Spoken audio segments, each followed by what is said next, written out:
Cuando mi hijo me envió ese mensaje frío diciendo que no era bienvenido en su graduación, sentí como si todas las décadas de sacrificio se hubieran arrojado a la basura en cuestión de segundos. No había explicación, no había diálogo, solo una sentencia cortante que desgarró mi pecho como una hoja afilada. ¿Y sabe lo que hice? Respondí con una sola línea: entonces no esperes nada más de mí. En ese preciso momento, cancelé el auto 0 kilómetros que estaba a punto de entregarle como regalo de graduación. Bloqueé todas las cuentas bancarias que mantenía abiertas para él. Retiré mi nombre de todo lo que aún estaba a mi nombre, pero que él usaba libremente, y comencé a borrar, uno por uno, los registros digitales de años y años de ayuda financiera, emocional y moral, que había dado sin nunca esperar nada a cambio.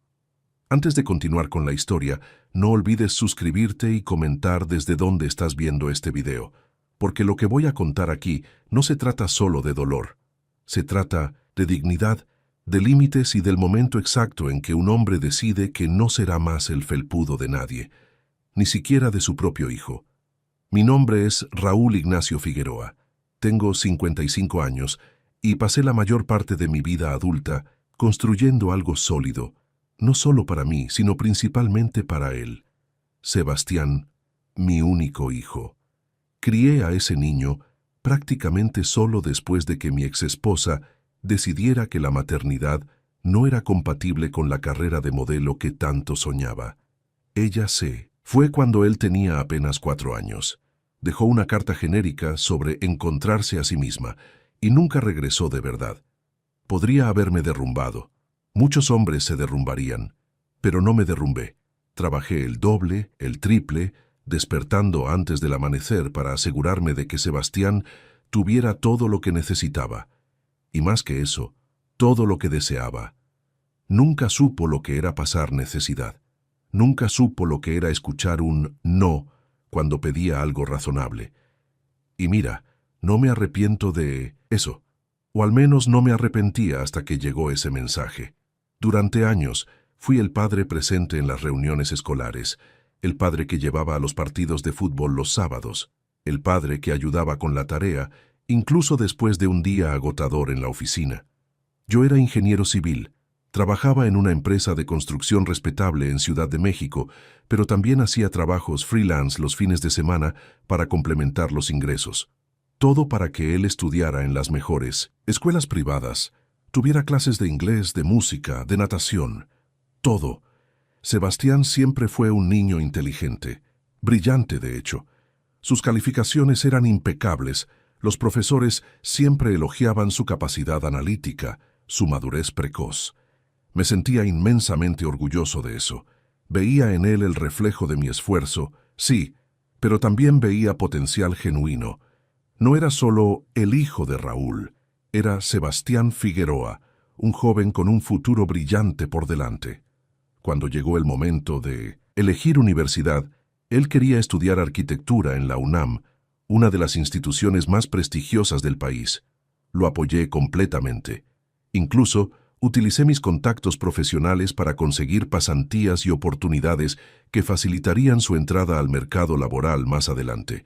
Pagué todos los materiales costosos, tableros de dibujo, software, impresiones de gran calidad. Nunca me quejé, nunca dudé, pero algo comenzó a cambiar en medio de la carrera. Sebastián empezó a frecuentar círculos diferentes. Conoció personas de familias mucho más acomodadas que la nuestra, y aunque yo llevaba una vida cómoda, una casa propia, un auto decente, estabilidad financiera, no éramos ricos. No teníamos cobertura en Polanco ni pasábamos vacaciones en Europa. Y fue entonces cuando noté que su mirada empezaba a cambiar.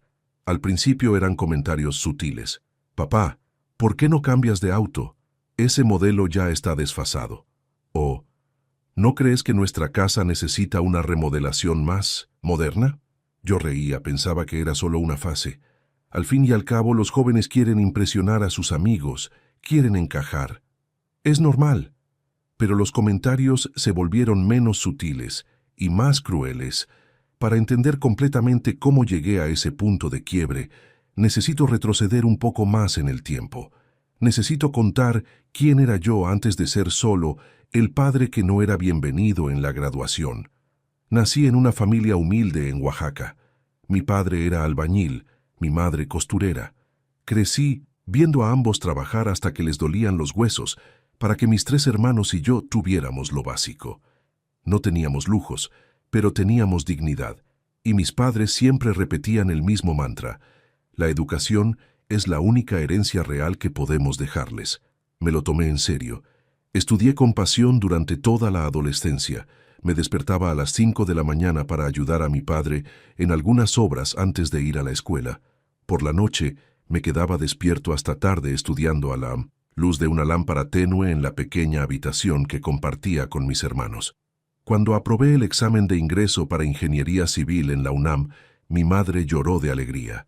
Mi padre me abrazó con esas manos callosas y solo dijo: «Lo lograste, mijo. Ahora ve y conquista el mundo». Y eso fue lo que intenté hacer. La universidad fue difícil. No tenía dinero para libros, así que copiaba capítulos enteros a mano en la biblioteca. No tenía dinero para transporte cómodo, así que tomaba autobuses, llenos durante 2 horas todos los días. Trabajaba medio tiempo en una papelería para pagar mi propia alimentación y no afectar el presupuesto de mis padres. Pero me gradué, con honores, y conseguí un buen empleo poco después. Fue durante mi 2.º año de trabajo que conocí a Carolina, la mujer que sería la madre de Sebastián. Ella era deslumbrante, alta, ojos verdes, con esa confianza de quien siempre supo que podía tener lo que quisiera. Me quedé pasmado cuando mostró interés en mí. Yo, que venía de Oaxaca, que todavía arrastraba el acento del interior, que usaba ropa sencilla. Pero Carolina decía que yo era auténtico, diferente a los demás. Salimos durante 2 años antes de casarnos. La boda fue modesta, pero bonita. Mis padres viajaron desde Oaxaca para estar presentes, y recuerdo la felicidad en sus rostros. Mi madre susurró en mi oído: «Cuídala bien, Raúl, y sé feliz». Lo intenté. Dios sabe que lo intenté. Sebastián nació 1 año después, y durante los primeros años, todo parecía perfecto.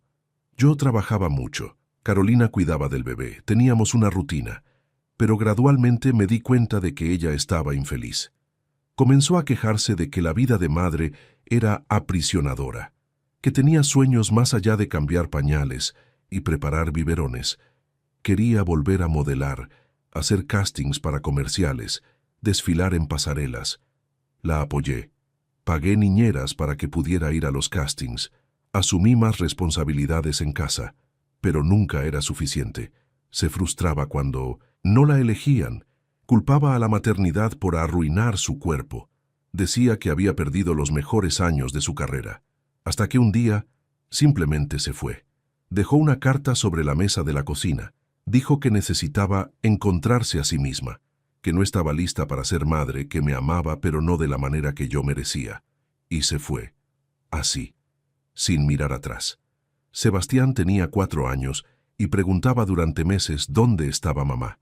Yo decía que estaba de viaje por trabajo, luego que vivía lejos, hasta que dejó de preguntar. Desde ese día toda mi vida giró en torno a él. Me despertaba a las 5 de la mañana, ya no era para trabajos extra, era para preparar un desayuno nutritivo y dejar el uniforme escolar listo.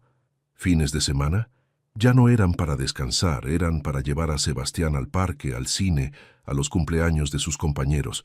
Vacaciones, siempre planeadas pensando en lo que a él le gustaría hacer. Renuncié a relaciones. Tuve algunas oportunidades a lo largo de los años. Mujeres interesantes, inteligentes, cariñosas, pero siempre puse a Sebastián en primer lugar. Siempre temí que se sintiera reemplazado, rechazado, inseguro. Así que permanecí solo. Construí toda mi vida alrededor de él. Invertí cada centavo que sobraba en educación. Pagué escuelas caras, cursos complementarios, intercambios de vacaciones. Cuando mostró interés en arquitectura, reformé un pequeño cuarto de la casa para que fuera su taller. Compré mesa de dibujo profesional, iluminación adecuada, estanterías para libros técnicos, todo para que tuviera el ambiente ideal para estudiar. ¿Y sabe cuál fue mi recompensa por todo eso? Ver a mi hijo avergonzarse de mí. No ocurrió de la noche a la mañana. Fue gradual, sutil al principio. Dejó de presentarme a sus nuevos amigos de la universidad. Cuando yo llegaba a recogerlos a algún evento, me pedía que estacionara lejos para no causar vergüenza. Comenzó a mentir sobre mi profesión. Decía que yo era empresario o consultor, nunca simplemente ingeniero civil. Una vez sin querer escuché una conversación suya con un amigo rico. Estábamos en casa, yo había subido a buscar algo en mi cuarto y ellos estaban en la sala. El amigo comentó: «Oye, tu casa es simpática, muy clase media, ¿no?». Y mi hijo respondió: «Sí, mi papá es un poco tacaño, podría invertir más, pero tiene mentalidad de pobre». Mentalidad de pobre. Esas palabras retumbaron en mi cabeza durante días. Mentalidad de pobre. Provenientes del chico que nunca tuvo que trabajar ni un solo día mientras estudiaba. Del chico que lo tenía todo pagado, todo facilitado, todo servido en bandeja. Pero tragué el dolor. Racionalicé. Son solo amigos influyéndolo, pensé. Es solo una fase de inmadurez. Pasará. No pasó. El desprecio comenzó a manifestarse de formas cada vez más explícitas durante el último año de la carrera de Sebastián. Fue cuando empezó a salir con Valeria, una chica de familia adinerada que estudiaba diseño de interiores en 1900, la misma universidad. Valeria era bonita, educada en la superficie, pero tenía ese aire de superioridad que las personas criadas en cuna de oro suelen llevar sin siquiera darse cuenta. Su familia poseía una cadena de tiendas de decoración de lujo repartidas por Ciudad de México y Guadalajara. Vivían en una mansión en Las Lomas, tenían chofer privado, viajaban a Miami 3 veces al año solo para ir de compras. Desde el primer día que conocí a Valeria, sentí que me evaluaba. No con hostilidad abierta, sino con esa mirada calculadora de quien mide tu valor por el auto que conduces, la marca de tu reloj, el corte de tu traje, y claramente no pasé su prueba. Sebastián cambió aún más después de comenzar esa relación. Empezó a hacer exigencias que nunca antes había hecho. Quería ropa de marca para no pasar vergüenza cuando saliera con Valeria y sus amigos. Me pidió que cambiara mi auto porque el modelo era vergonzoso. Sugirió que contratara a una decoradora para modernizar la casa, porque le daba pena llevar a su novia a conocer dónde vivíamos. Vergüenza. Esa palabra comenzó a aparecer con una frecuencia alarmante. Intenté hablar con él una vez, de corazón abierto. Nos sentamos en la terraza de casa, una noche de sábado. Llevé 2 cervezas intentando crear un ambiente relajado. «Sebastián», comencé, eligiendo las palabras con cuidado. «Siento que estás diferente, más distante. ¿Está todo bien?». Él apenas me miró, jugando con el celular. «Todo está normal, papá». «¿Por qué?». «Porque tengo la impresión de que tú, no sé, te molesta cosas que antes nunca te molestaban. Nuestra casa, nuestro estilo de vida». Finalmente levantó la vista y había impaciencia allí. «Papá, el mundo cambió. Las personas de mi generación tienen expectativas diferentes. No se puede quedar uno cómodo en la mediocridad». Mediocridad. Esa palabra cayó como un martillo. ¿Mediocridad?, repetí, sintiendo el pecho apretarse. «Sebastián, trabajé toda mi vida para darte lo mejor. Nunca te faltó nada». «Lo sé», suspiró, como explicándole algo obvio a un niño. «Pero no faltar nada no es lo mismo que tener abundancia. Valeria me mostró cómo viven las familias exitosas, y no es así». Hizo un gesto vago apuntando hacia nuestra casa. Sentí rabia en ese momento, rabia genuina, pero respiré hondo. «Exitoso no es quien ostenta, hijo, es quien construye con honestidad, quien...». «Discurso de pobre», me interrumpió levantándose. «Perdón, papá, pero lo es. Ese rollo de honestidad y dignidad es lo que dicen las personas sin ambición para justificar su propia mediocridad». Y entró a la casa, dejándome solo en la terraza con 2 cervezas a medio tomar y un hueco en el pecho. La situación empeoró en las semanas siguientes. Sebastián empezó a aceptar invitaciones de Valeria y su familia para cenas, viajes de fin de semana, eventos sociales. Regresaba de estas ocasiones aún más desdeñoso con nuestra realidad. Se quejaba de la comida que preparaba, del televisor que no era lo suficientemente smart, de la internet que era muy lenta. Un día lo escuché hablando con Valeria por teléfono. Amor, mi papá no entiende nada de estética. Su casa parece que se quedó en los años 90. Es vergonzoso. Sí, sé que a ti no te importa, pero a mí sí. No quiero que tus padres piensen que vengo de una familia sin clase. Sin clase. Familia sin clase. Yo, que trabajé desde los 15 años. Yo, que me gradué con honores. Yo, que construí una carrera sólida, una reputación impecable en mi área. Yo, que crié a un hijo solo después de ser abandonado. Sin clase. Empecé a darme cuenta de que Sebastián estaba activamente escondiendo nuestra realidad de las personas de su nuevo círculo social. Cuando organizó una fiesta de cumpleaños, sus 23 años, alquiló un espacio en un bar sofisticado en Polanco, en lugar de hacerla en casa como siempre hacíamos. Cuando pregunté por qué, dijo que era más conveniente para todos. Pero la verdad era obvia. No quería que sus amigos ricos vieran nuestra casa de clase media en un barrio común. En la fiesta me sentí un extraño. Los amigos de Sebastián me saludaban con esa cortesía fría y distante que las personas usan con quien consideran irrelevante. Valeria me dio un abrazo protocolario y de inmediato volvió su atención a los invitados importantes. Su padre, don Armando, un hombre corpulento con anillo de oro en el dedo y reloj que costaba más que mi auto, me dio un apretón de manos breve y una sonrisa condescendiente. «Así que tú eres el padre de Sebastián», dijo con ese tono que dejaba claro que no era un cumplido. «Él nos cuenta que trabajas en construcción». «Soy ingeniero civil», corregí, manteniendo la dignidad. «Ah, sí, claro», asintió vagamente, perdiendo rápidamente el interés. «Es un trabajo honesto». Honesto, la palabra usada como eufemismo para demasiado simple para impresionar. Sebastián apenas conversó conmigo durante la fiesta. Estaba ocupado circulando entre los invitados importantes, riendo, alto, haciendo networking. Cuando me fui temprano, porque claramente no pertenecía a ese ambiente, él solo me saludó desde lejos, ni siquiera se molestó en acompañarme hasta la salida. Conduje de regreso a casa con las manos temblando en el volante, no de tristeza, de rabia, de indignación, de una sensación creciente de injusticia que empezaba a arder en mi pecho como brasas. Pero lo peor aún estaba por venir. El verdadero momento de quiebre ocurrió 3 meses antes de la graduación de 1900. Sebastián estaba en la recta final de la carrera preparando el proyecto de fin de curso, un ambicioso proyecto de revitalización urbana que determinaría su nota final y, por ende, sus oportunidades en el mercado laboral. Yo le había ofrecido ayuda varias veces. Después de todo, yo era ingeniero con más de 20 años de experiencia en obras de gran envergadura. Conocía normas técnicas, viabilidad estructural, cuestiones de regulación urbana. Podría haber sido un recurso valioso para él, pero Sebastián siempre rechazaba con excusas vagas. Todo bajo control, papá.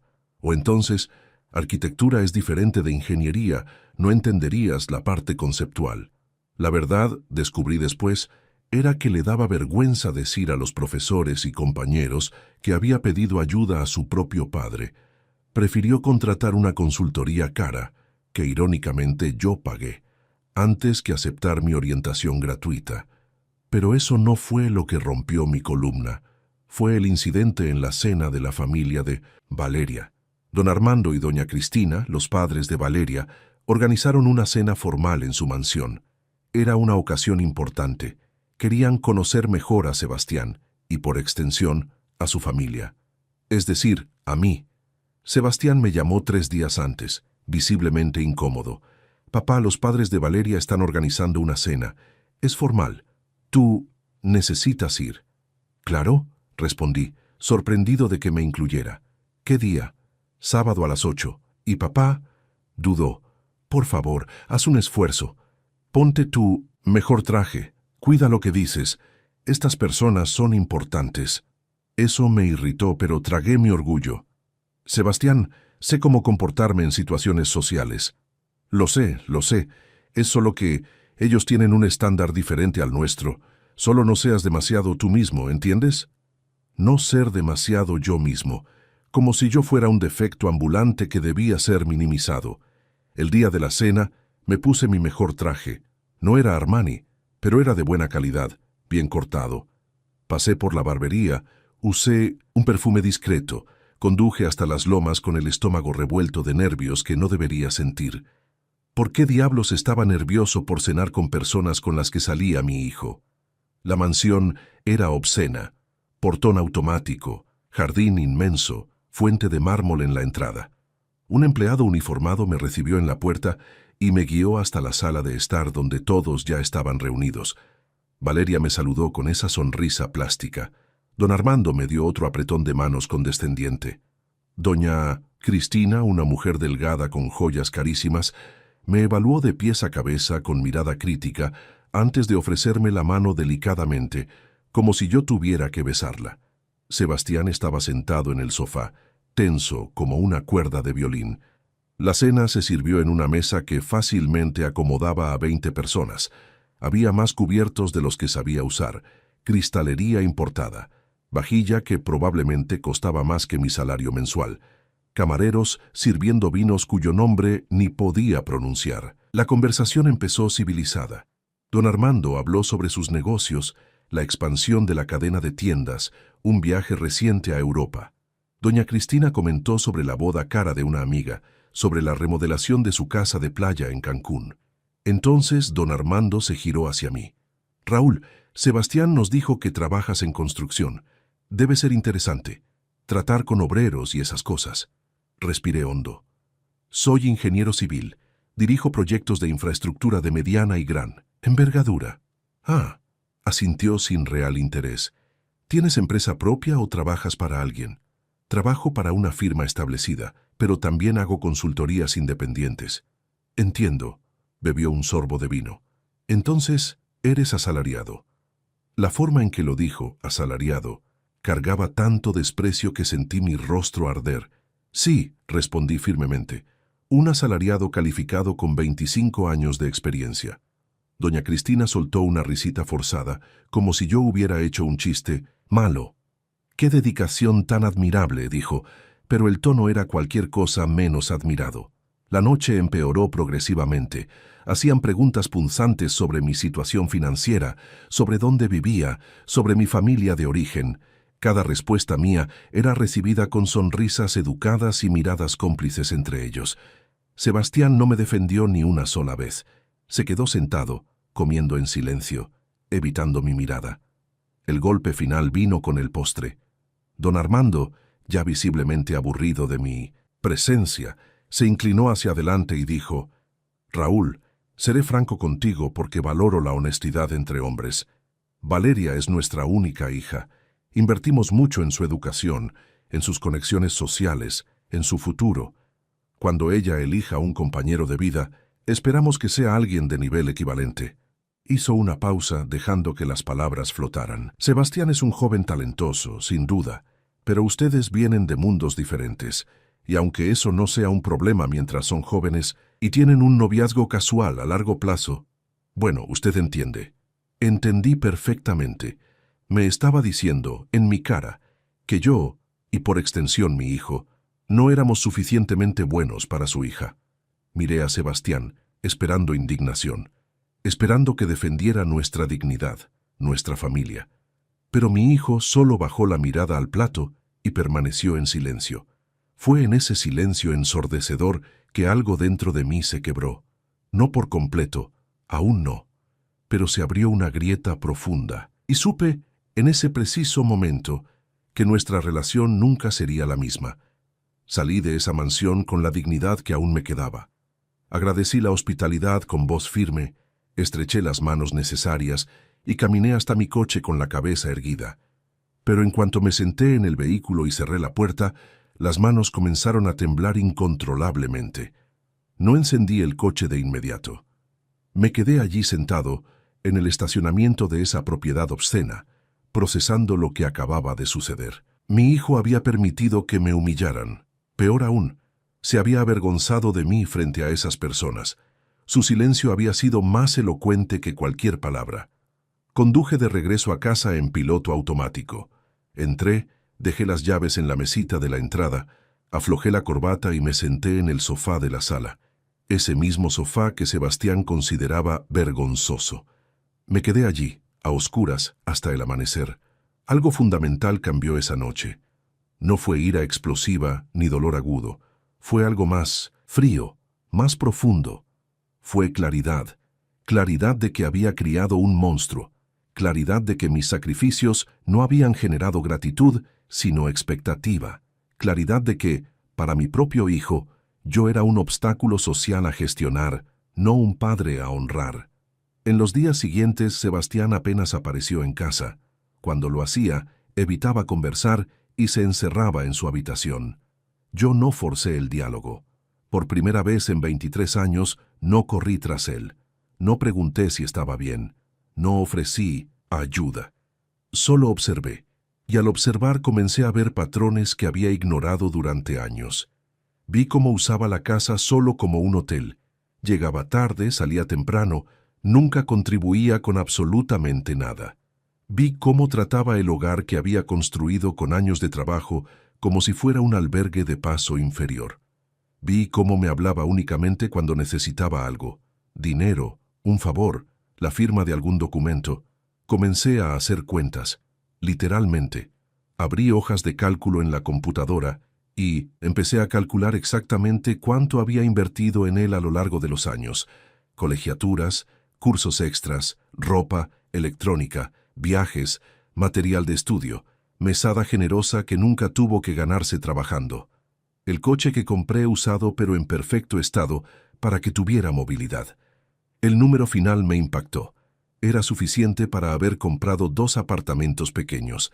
Era el equivalente a años de mi trabajo convertidos enteramente en su comodidad y desarrollo. ¿Y cuál había sido el retorno? Vergüenza, desprecio, humillación. También empecé a revisar documentos. Descubrí que varias cosas todavía estaban a mi nombre, pero eran usadas exclusivamente por él. El costoso plan de salud, la tarjeta de crédito adicional con alto límite, la cuenta universitaria que mantenía abierta para emergencias y que él usaba libremente. El seguro del coche estaba a mi nombre. El apartamento pequeño que había comprado como inversión y prestado para que lo usara mientras estudiaba, estaba vacío. Prefería quedarse en la mansión de Valeria. Había construido una red de confort y seguridad a su alrededor, y él simplemente la consideraba un derecho adquirido, no un privilegio otorgado por amor. El mensaje llegó 2 semanas después de esa fatídica cena. Era el final de la tarde de un domingo. Estaba en la terraza tomando café cuando el celular vibró. Era Sebastián. Ni llamada. Solo un mensaje de texto frío y directo. Papá, sobre la graduación el próximo mes. Los padres de Valeria van a organizar una celebración privada para familias cercanas. Será pequeña, íntima, solo para personas del mismo círculo social. Creo que es mejor que no vayas. Sería incómodo para todos. Espero que lo entiendas. Leí ese mensaje 3 veces. Cada palabra era como un disparo certero. No era una solicitud, era una notificación. Me estaba desinvitando de mi propia graduación, del momento que debería ser el ápice de toda la inversión que hice en él, porque yo sería incómodo, porque no pertenecía al círculo social de él, porque yo, el hombre que sacrificó todo para que él llegara hasta allí, era ahora un estorbo que necesitaba ser excluido. Mi primera reacción fue dolor visceral. Sentí como si me arrancaran el corazón del pecho. Mis ojos ardieron con lágrimas que me negué a derramar. Respiré hondo de nuevo, intentando controlar la avalancha de emociones, y entonces el dolor se transformó en algo diferente. Se transformó en determinación gélida. Tomé el celular con manos firmes y escribí la respuesta. Entonces no esperes nada más de mí. No esperé respuesta. No quería escuchar justificaciones, excusas ridículas, ni intentos de suavizar el golpe. Bloqueé su número de inmediato y empecé a actuar. Primera acción. Llamé al concesionario donde había entregado el pedido del coche 0 kilómetros que sería su regalo de graduación. Un modelo moderno, completamente pagado, documentación lista. Cancelé todo. Perdí la seña que había dado. pero no me importó. Ese coche jamás sería suyo. Segunda acción. Ingresé al sistema del banco y bloqueé la tarjeta de crédito adicional que estaba a su nombre. Cerré la cuenta conjunta que teníamos. Eliminé su acceso a cualquier recurso financiero mío. Tercera acción. Llamé al seguro de salud y cancelé su inclusión como dependiente. Tenía 23 años, se graduaba, era adulto. Que se arreglara con seguro propio. Cuarta acción. Quité su nombre del seguro del coche que había comprado para que lo usara. Técnicamente, el coche era mío. Él solo tenía las llaves. Quinta acción. Contacté al administrador del apartamento que le había prestado e informé que necesitaba retomarlo. Comencé el proceso para ponerlo en alquiler. Cada acción fue tomada con precisión quirúrgica, sin emoción, sin vacilación. También inicié algo más elaborado. Durante años había guardado comprobantes, recibos, extractos bancarios de todo lo que invertí en él, no por desconfianza, sino por organización natural. Digitalicé todo. Creé una carpeta detallada con valores, fechas, descripciones. Un dossier completo de sacrificio documentado. Aún no sabía exactamente cómo usaría eso, pero sabía que lo necesitaría. Sebastián intentó llamarme 12 veces esa primera noche, después de descubrir los bloqueos, las cancelaciones. No respondí ninguna llamada. Cada timbre del teléfono era como música para mis oídos. El sonido de consecuencias finalmente alcanzando a quien las merecía. Apareció en casa al día siguiente. Golpeó la puerta insistentemente. Yo estaba dentro, lo escuché perfectamente, pero no abrí. Simplemente permanecí sentado en la sala, tomando café, escuchando los golpes en la puerta volverse cada vez más desesperados. «Papá, abre esta puerta. Necesitamos hablar». Hablar. Ahora quería hablar, cuando descubrió que los grifos se habían secado. «Papá, por favor, puedo explicar». Explicar. Como si hubiera una explicación aceptable para humillar al propio padre. «No puedes hacer esto. Tienes la obligación de... ayudarme». Obligación. Esa palabra me hizo sonreír amargamente. Obligación. Como si yo fuera un banco, un recurso, una herramienta, no un ser humano con sentimientos y dignidad. Eventualmente se dio por vencido y se fue. Pero sabía que volvería, y cuando volviera estaría completamente preparado para lo que necesitaba hacerse. Sebastián volvió 3 días después, esta vez en un horario que sabía que yo estaría en casa. Tocó el timbre de manera civilizada. Esta vez abrí la puerta. Estaba visiblemente afectado. Ojeras profundas, ropa arrugada, cabello desordenado, tan diferente del joven confiado y arrogante que me despreciaba semanas atrás. «Papá», comenzó con voz temblorosa, «necesitamos hablar en serio». «Entra», dije simplemente, abriendo paso. Entró mirando alrededor como si viera la casa por primera vez. Se sentó en el sofá con incomodidad evidente. Yo me acomodé en el sillón frente a él, crucé las piernas y esperé. «Papá, mira, tal vez fui un poco insensible con ese mensaje sobre la graduación. Un poco insensible», repetí sin emoción en la voz. «No quise decir que no eras bienvenido. Se malinterpretó. Solo quise decir que...» «Sebastián», lo interrumpí, «no me insultes intentando reescribir lo que dijiste claramente. Me desinvitaste a tu graduación porque yo soy incómodo para ti, porque no pertenezco a tu nuevo círculo social. Esas fueron tus palabras». Abrió la boca, la cerró, intentó de nuevo. Estaba bajo presión. Valeria y su familia tienen expectativas. No quería crear una situación incómoda. ¿Incómoda para quién, Sebastián? ¿Para mí, que sería juzgado por personas que se creen superiores? ¿O para ti, que tendrías que admitir públicamente que vienes de una familia de clase media común? Bajó la mirada. «Para todos», murmuró. «Entiendo». Me levanté, caminé hasta la estantería y tomé una carpeta que había preparado. «Entonces déjame mostrarte algo». Abrí la carpeta sobre la mesa de centro. Dentro había hojas de cálculo impresas, recibos, comprobantes. «Esto aquí», comencé señalando el primer documento, «es el total invertido en tu educación desde el jardín de infancia hasta ahora. Escuelas privadas, cursos complementarios, materiales, intercambios». 342,000 pesos. Sus ojos se abrieron. Esto aquí, continué, señalando otra sección, son los gastos en ropa, electrónicos, ocio, mesada mensual, desde que cumpliste 15 años, 198,000 pesos. Papá, no necesitas... Déjame terminar. Mi voz era hielo. Esto aquí son gastos médicos, odontológicos, plan de salud premium que pediste a los 18 porque el básico no cubría spas ni terapias alternativas, 86,000 pesos. Seguí pasando páginas, cada una revelando números cada vez mayores. El coche que uso, pero que técnicamente te presté, 120,000 pesos. El departamento que ni usas, 300,000 pesos de entrada más cuotas. Viajes, regalos caros para impresionar novias, ropa de marca que exigiste.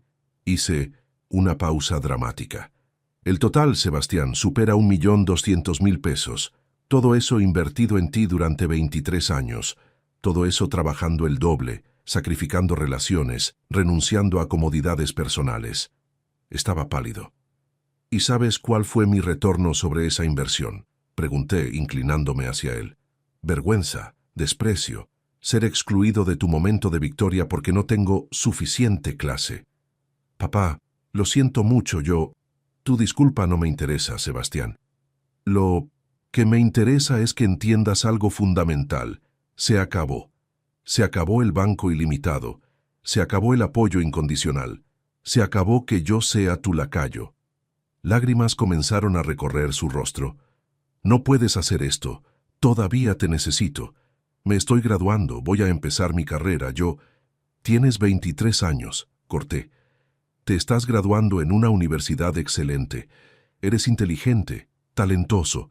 Tienes todas las herramientas que yo te proporcioné para tener éxito. Ahora hazlo por tu cuenta, tal como yo lo hice a tu edad.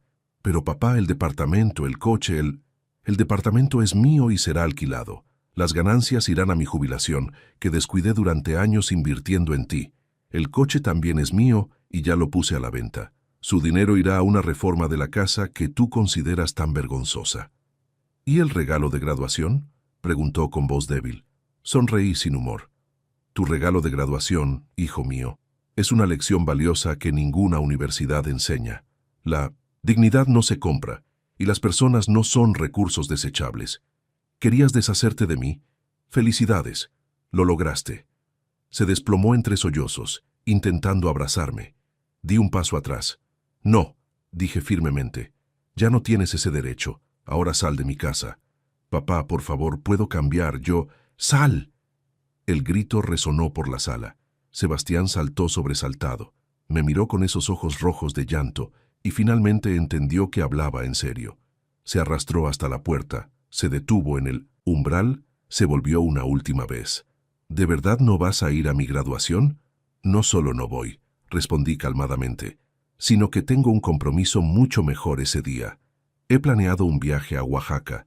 Voy a visitar a mis padres. Ya sabes, esas personas sencillas que nunca quisiste conocer bien porque son demasiado campesinos. Pasaré una semana con ellos, recordando de dónde vengo y los valores reales que me enseñaron. Se fue sin decir más, y yo, por primera vez en años, sentí algo parecido a la paz. La graduación de Sebastián ocurrió un viernes soleado de junio. Me desperté temprano ese día, preparé mi pequeña maleta, cerré la casa con llave y conduje hacia Oaxaca sin mirar atrás. El viaje duró 6 horas. 6 horas de carretera con las ventanas abiertas, música a todo volumen y una ligereza en el pecho que no sentía desde hace años. Cada kilómetro que me alejaba de la Ciudad de México parecía quitar un peso de mis hombros. Llegué a la casa de mis padres a media tarde.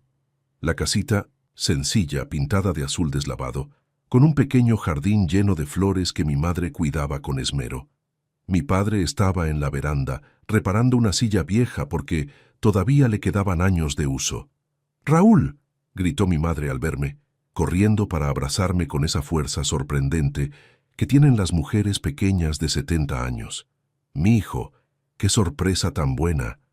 Mi padre se levantó, limpió sus manos en un paño y me dio ese abrazo fuerte, silencioso, que decía más que 1000 palabras. Esa noche nos sentamos los tres en la veranda. Bebí tequila barato con mi padre mientras mi madre preparaba tamales en la cocina. Y yo conté todo, cada detalle, cada humillación, cada momento de dolor. Mi padre escuchó en silencio, asintiendo solo ocasionalmente. Cuando terminé, tomó un largo sorbo de su bebida, miró al cielo estrellado de Oaxaca y dijo: «Hiciste bien». Simple así, sin juicio, sin sermón, solo validación.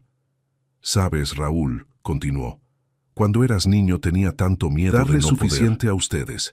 Veía a tus hermanos con ropa remendada, a ti con zapatos gastados, y pensaba que estaba fallando como padre. Papá, nunca fallaste. Ustedes dieron todo. Dimos amor», corrigió. «Dimos valores, dimos ejemplo. Y tú te convertiste en un hombre de bien. Pero tu error fue pensar que dar cosas materiales era lo mismo que dar amor. Consentiste a ese niño, lo protegiste de toda dificultad, y mira en lo que se convirtió. Las palabras dolían porque eran verdad. Pero no es tarde», dijo mi madre, apareciendo con una bandeja de tamales. «Ni para que él aprenda, ni para que tú te liberes. Tú le diste la lección que necesitaba. Ahora tendrá que crecer de verdad». Pasé una semana en esa casita sencilla. Ayudé a mi padre con pequeñas reparaciones. Cociné con mi madre. Visité a parientes que no veía desde hacía años. Fui a la plazuela del barrio donde crecí. Hablé con vecinos antiguos que me recordaban como el chico Figueroa que salió adelante. Y por primera vez en 1900 décadas me sentí en casa. Sebastián intentó contactarme 67 veces durante esa semana. Llamadas, mensajes, correos electrónicos, todos ignorados.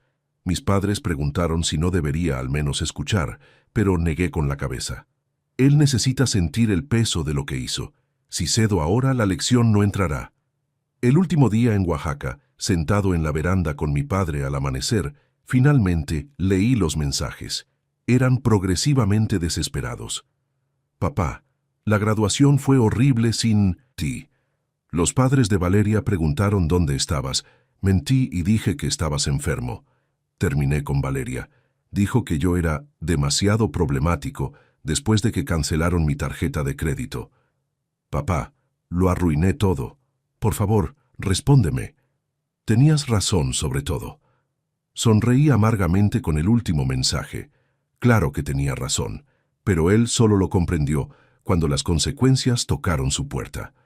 Regresé a la Ciudad de México el domingo siguiente. La casa estaba exactamente como la dejé, limpia, ordenada, silenciosa. Mi casa, mi santuario, libre de desprecio e ingratitud. El lunes volví al trabajo. Mis colegas preguntaron cómo había sido la graduación de mi hijo. Respondí simplemente: no fui, tenía compromisos más importantes. El departamento que había prestado a Sebastián fue alquilado a una joven pareja de profesores por un precio justo. El coche se vendió. Usé el dinero para finalmente hacer ese viaje a Europa que siempre había pospuesto. Las ganancias de los tintos sin alquileres comenzaron a engrosar mi ahorro para la jubilación. 3 meses después de la graduación, Sebastián apareció nuevamente, esta vez diferente, humilde, cabizbajo. «Papá, conseguí un trabajo, oficina pequeña, salario de pasante, apenas alcanza para pagar alquiler y comida». «Felicidades», respondí sinceramente. «Bienvenido al mundo real». «Es difícil», admitió. «Nunca imaginé que fuera tan difícil». «Porque nunca tuviste que imaginarlo. Siempre tuve yo para facilitarte todo», asintió, con lágrimas en los ojos. «Papá, sé que no lo merezco, pero ¿crees que algún día podrías perdonarme?» Miré a mi hijo, ese hombre de 23 años que finalmente empezaba a entender el valor de las cosas. «Sebastián, ya te perdoné.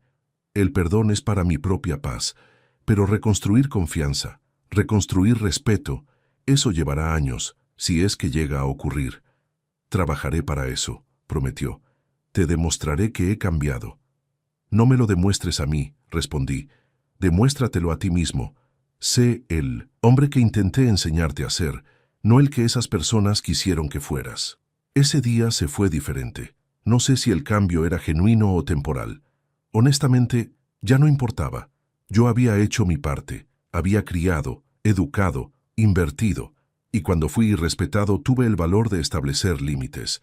La historia se difundió entre conocidos. Algunos me llamaron cruel, otros valiente. No era ni lo uno ni lo otro. Solo era un hombre que aprendió, tal vez demasiado tarde, que el amor sin límites genera monstruos, no hijos. Si hay una lección aquí es esta: el sacrificio no es moneda de cambio para la obediencia o la gratitud, pero la dignidad es innegociable, y ningún lazo de sangre justifica aceptar el irrespeto. Hoy vivo bien. Tengo mis proyectos, mis hobbies, mi paz. Sebastián está aprendiendo a vivir sin red de seguridad. Y quizás, solo quizás, eso lo haga finalmente el hombre que siempre quise que fuera. ¿Te identificaste con mi historia? Suscríbete al canal y descubre muchos otros relatos emocionantes.